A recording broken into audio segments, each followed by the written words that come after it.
What kind of lovers are the men on my marriage list like that I've made love to? Can you please tell us about Matthew McConaughey? No, I've already gone into that a little in my video about him where I defend the real Matthew McConaughey, and I haven't had enough brain-to-brain lovemaking experiences with him to be an expert about him in the lovemaking department, so I'll refrain. The same for Hugh Jackman or Gerard Butler, though I will say this much about all of them. They are not at all like how they're portrayed in the media and the press. They have a little more intelligence and depth than what they're willing to reveal to the public.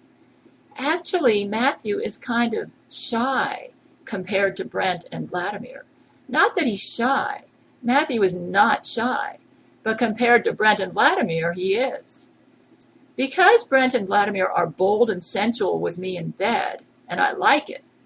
Believe it or not, Matthew tries to be more noble in bed, but I like a guy who's not at all ashamed of his sex drive, who adds some sensuality and fire into it, and yet is committed to me. Because the commitment part is important to me. I'm only making love to Brent and Vladimir. It's been a while with Matthew or Hugh or Gerard. I really don't want to make love to a harem. I only wanted Brent in the 1990s, and then 9/11 happened, and I knew I needed a president. And the president decided he needed me, and that was Vladimir Putin.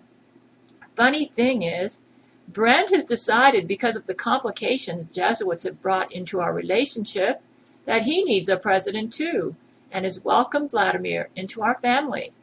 You might say, how can you live with yourself? Well, this isn't actual sex, it's brain-to-brain loving. And these men really love me. If the love is true, it's not sinful. Matthew says he's had sex with Camilla Alves, but he's lying. He's doing it to protect me. I really believe she got pregnant through artificial insemination. And actually, Brent is more of a sexual firebomb than Matthew McConaughey. Just about all my famous men lie to the world about who they love or their marital status. It's their way of dealing with the Jesuit-run press and tabloids. And who's the best lover of them all? Jesus Christ. I mostly make love to my men to nurture them because I'm committed to them. Because I love them. Why? Because they're good men, and loving them is the morally right thing to do. They need me to fuel their manliness. We need red-blooded males in this world. There aren't enough. I live to spur my men onto greater heights in their manliness. Do I really believe that about 40 or more men want to marry me? Yes, and I think they're all crazy. Apparently, they get a lot of satisfaction from imaginary brain-to-brain loving. You see, any man on my marriage list gets to make love to a computer simulation of me, kind of like an extended fantasy.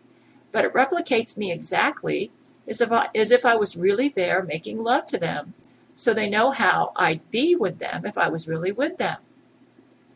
They like it so much, they'd rather have this computer simulation than a real woman who isn't me. Though Brent and Vladimir are getting the real me through brain-to-brain loving. But the rest, I'm sorry, my conscience won't allow it.